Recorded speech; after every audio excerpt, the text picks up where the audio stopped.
1953.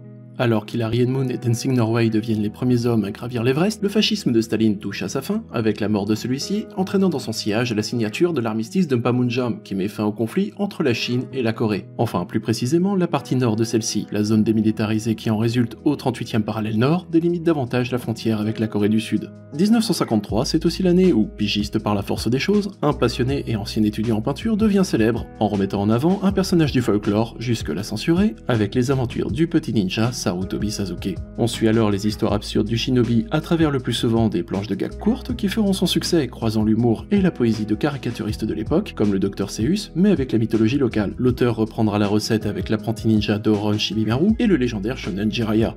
Mais au milieu de tous ces éléphants mécaniques et pieuvres en caoutchouc, Shigeru ne démord pas de son credo de ne jamais suivre le chemin tracé.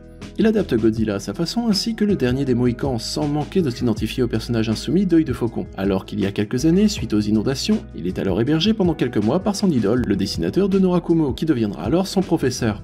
C'est désormais un rêve qui se réalise, Shigeru Sugura est cité dans tout le Japon et inspire la nouvelle vague.